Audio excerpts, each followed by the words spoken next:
in like this. Or actually, you know, normally if we're like this here, and so you're coming in with your attack. So bang, I come in here, and I would go down, down to here. Then I would go back and here. Now.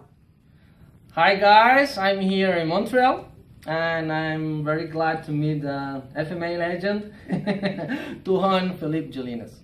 So, how you doing, Philip? How do you do? I'm fine. Pleasure to meet you too. Yeah, it's my pleasure. I see him on the video and Facebook all the time. If I'm a legend, then he is spectacular, you know? No. So, can you present yourself for the people who don't know you yet, you know? My name is Philip Gelinas. I began training in martial arts in 1967. My first style I trained was a Japanese karate style called Chitoryu.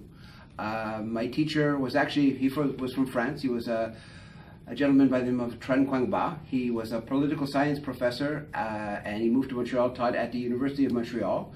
And he was teaching karate as a piece on the side. And then he taught in Montreal until about 1969 when he moved to Moncton, New Brunswick, another part of Canada, to teach at university there. And then I started training in other things. I met an American guy by the name of Constantine Darling, and he taught me Japanese Kempo. But he was also a dancer, so I learned more about movement than I did about fighting. When I go here one and I go here, and then you do that movement, see, your counter is a number 6 Sigida.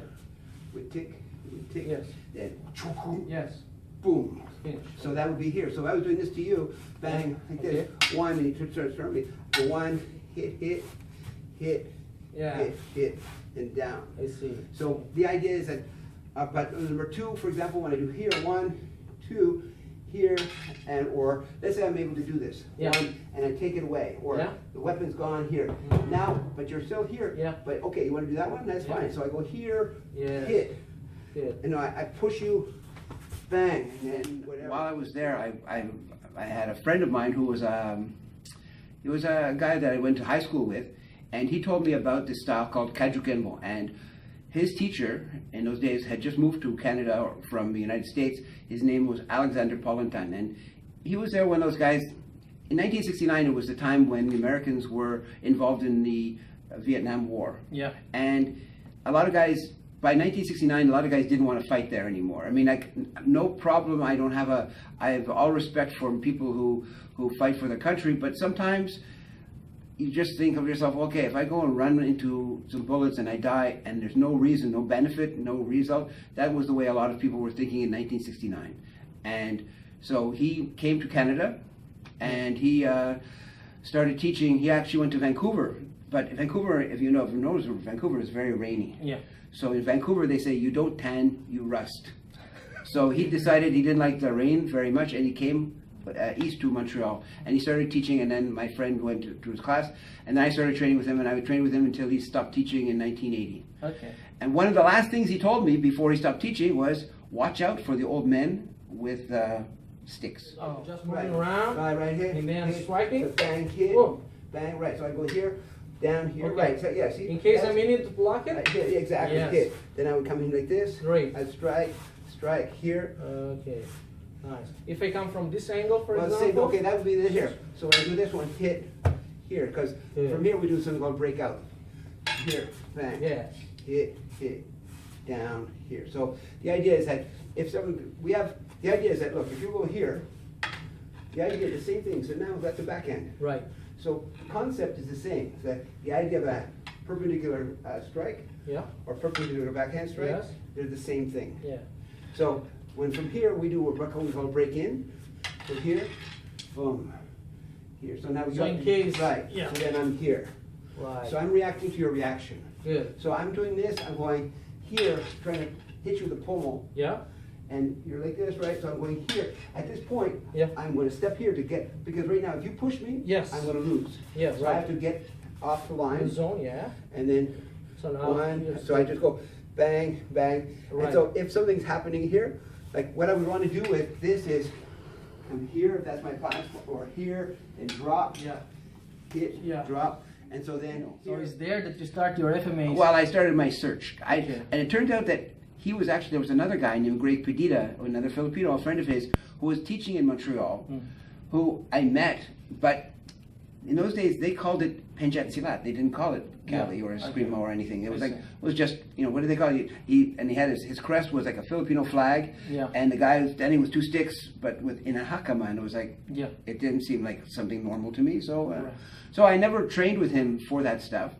But in 1981, I was reading a karate magazine, I think an official karate magazine, and they had an article on Tuan Leo Gaje in there. And then I was going, wow, this guy's interesting, you know, you don't see very much about people who do Filipino martial arts. And then in Inside Kung Fu magazine, they had classified advertisements. And so it said, Arnis America Organization, for information, send $2 to this address. So I went, well, $2, how can you lose $2, right? It's like, we spend more money on coffee than we do on this. Isn't it? So I sent $2 to this address, and I got a copy back of the same article I was reading from Inside Kung Fu, or from my official karate magazine. And it was like, okay, I had this kind of, but also in there was an advertisement for a seminar. Leo Gaje was going to teach 3 seminars in the summer of 1981 in a place called Oneonta, New York. Oneonta, New York is in the middle of New York State. If you see, like, I live in Montreal, and if I go down south on Highway 89, first thing I do is hit Plattsburgh, and then I go all the way down to Albany, and then from Albany you go down to New York City. So Oneonta is between Albany and Binghamton, New York. So it's like in I guess it's in the Catskill Mountains. I don't know if I'm right or wrong. That's okay. But it's in the mountains somewhere, you know. So that's where I went, and I met Leo. I took a train down to Schenectady, New York, which is near Albany, and then I took a bus in, and I got there. I got off the bus, and I met Leo Gaje, and he had us training till about midnight.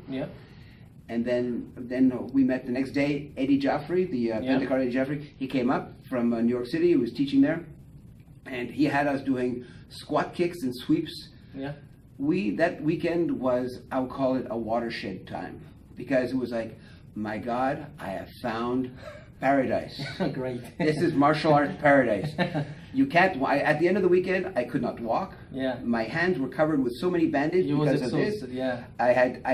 I started off with the you know, when you have the first time with 10 sticks, you do it and your hand gets a little weak, and so it starts to rub here, so you get blister here, and then you start changing it, and so everywhere on my hands for the weekend I got blisters everywhere. I was wearing gloves. It's like to the point where you have to hold on tight, just because it hurts so much to let it loose, because it was just like it was like somebody coming into you if you had a cut and just poking you with a knife. It was like, but that was my first experience with Leo Gaje. And then at the end of the summer, after doing the 3 seminars, I went to a tournament.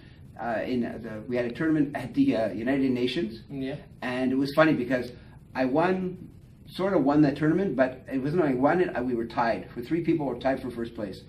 Have you ever been to a big Filipino event? Yes, I've been. Okay, you know that Filipino martial arts may be the reason you're there, but they're not the first important thing. The chorales and the fashion shows are more important. So we didn't get to fight. The 3 people who were fighting for first and second and third place didn't get to fight because they had 3 more fashion shows and 2 more choral groups that they had to sing. So you wasn't the meal. So we got to say, well, you know. So they gave me a trophy, but it was. I didn't get to fight for. I won a few fights, but it was like.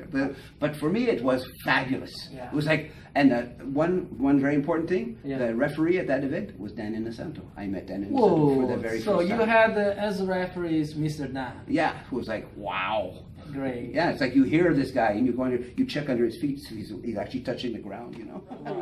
For single blade or single kick is something we call the Tuan Gaje refers to as 64 attacks. We do it. Our initial technique training was called 12 methodos. So we would learn our abecedario, you know, our basic striking, and then our 4-wall, and then our payong, and then we put together to this. That would be the base for the puño sombrado, but we call it panising, because puño sombrado is. So actually, we are in after all these years of practice and teaching. This is your academy. This is my academy now, yes. So we are located in downtown Montreal? Downtown Montreal, at the corner, well actually they say the corner of Montreal, the downtown, we're right at the corner of Peel and St. Catherine Street. So what do you teach exactly? Well, we teach Filipino martial arts, of course. We teach Kajukenbo, which is a Hawaiian self-defense system. I'm certified well, I was very fortunate. I just happened to be sitting in the right place most of the time. Good. But that's not so bad. Well, because in my Cali practice, one of the first things I went to was in Big Spring, New York, or Big Spring, Texas, when Leo Gaje moved to Big Spring, Texas, after he was living in New York in 1982, and he had a big camp in Big Spring, Texas, and he had all these people. Dan Inosanto was also there, but a lot of guys who came, and one of the gentlemen who was there was a guy named Vincent Black. Vince Black was a high-ranking, well, was a ranking black belt in the Emperor method of Kajukenbo. So I met him, but he was also a practitioner of internal Chinese martial arts like Xingyi, Bagua, Tai Chi, things like that. So he got very close to the guy who was there, a senior instructor of Pikidi. I don't know if you heard of him, Tom Bizio. Yeah. Okay, Tom Bizio was there, and he got involved in what he is now involved in completely. He does teaching of Xingyi and Bagua, and he does Chinese medicine in New York City. Anyway, but that's where he made his first connection of these things. And so he was involved in Pikidi, involved in he was doing Kajukenbo, and that kind of opened doors for me, because when you already know something that somebody is interested in knowing, it's less of a teacher-student, it's more of an exchange. Of course. So, and people, I don't know, it's not like they trust you more, but they feel that, oh, if you know what it's like sometimes when you teach somebody something and you don't know if it's going to stick. Yeah. You don't know if you're wasting your time, because sometimes, most of the time, they say, oh, well, I'm paying my money for classes, the same thing. I said, yeah, but I could teach you, go 1, 2, 3, 4, okay, class over, bye. Or I can say, okay, now, here's what it is. This is what it means to me. This is how I feel about it. This is what, when you do this, when he attacks you and you're doing this, and you have to react, and you have to feel, and you have to, you can't just sort of sit there like a robot. Yes. But a lot of styles do that. It's true, yes. But if you're responsible for what you're doing, and you're responsible, and you like to teach, and you like that experience, you do it. So, sometimes you're not really looking for people, you don't want people to worship you. Yeah. But you want them to respect what it is you're saying and how you're saying it. You're professional, you know what you teach, there are concepts behind, strategies, and of course techniques. So that's the way. Yeah, well, so I was very fortunate because since I had a Kajukenbo black belt by that time, it enabled me to say, oh, we're not talking as me to you. Like, I looked up to Tom Bizio as a teacher because he was awesome teacher. Yeah. But I mean, I was not babe in the woods. I didn't walk in the door and go, what's going on here? So no, I mean, seriously. But also at that time I was willing to pursue this because I went down to New York. I mean, I took the time to go to New York to train, and then Tom Bizio would have Leo Gaje there many times, and I would go down, and then we would do the seminar with Leo Gaje, and then he would show me more, and then I would have him here in Canada to teach seminars.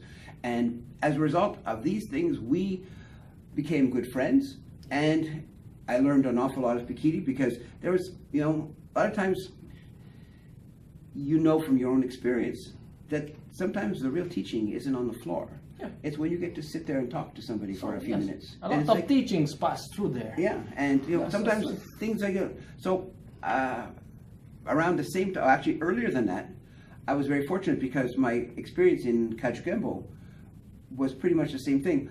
In 1977, there was a guy who came to Montreal by the name of Leonard Indrisi. He was a black belt under Aldo Cascos, who's a famous actor. Yes. And Aldo Cascos is a Wunapkundo.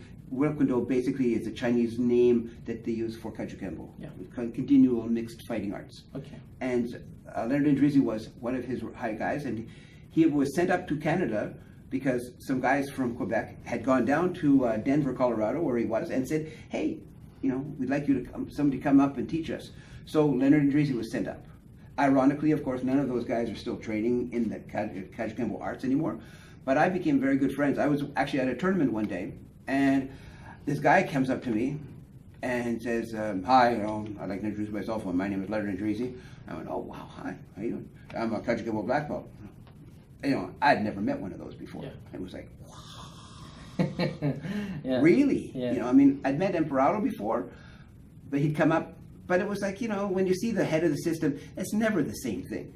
You want to see what the results are of the teaching. Like, the teacher's good. Of course he's good. That's why he's the teacher. Yeah. But and then you start meeting people. And then so I met him, and then he and I became really, really good friends. Yeah. And I would train. He lived in the Three Rivers, which is about 100 miles from here. Yeah. So it was very easy. He was living for a long time in Vermont. So he would drive up through Vermont and stop in Montreal, and we would hang out and talk and train. And then he would go back to Vermont or go back to Three Rivers, and then drive back. Yeah. So we became very good friends over the years. And then he left. We went back to Portland, Oregon, about 1995, and so it was, it might have been 85. It just goes to show you how weak your brain gets after a while. Then we go, oh, I've been doing this for too long. Fast, too long. So, okay, guys, I hope you enjoy me talking too much. No, absolutely not. It was very interesting. Thanks very much, Philip, for this interview. And okay, just an interview. One little thing that you were asking before about Dog Brothers. The reason I did Dog Brothers is because I met Eric Knaus in New York. He was a student of Tom Bizio, and Tom Bizio actually was one of his big things was to win the tournament in 1979 in Cebu. So actually, Tom Bizio opened the door to a lot of things for me. So it's like, and the thing is, if you just keep your eyes open and your mouth shut, things go good for you. Yes. We are going to have maybe an exchange technique just for fun. Okay. And I hope you enjoy the interview, guys. And stay tuned. Tell them not to kill me, okay? Thank you, Philip. Thank you. Thank you very much. Guys, we had a nice exchange with TUHON and Philip. I really thank you. No, the pleasure is mine. Thank you. Great, man. Thank you, Josh. Too kind of you. Stay tuned.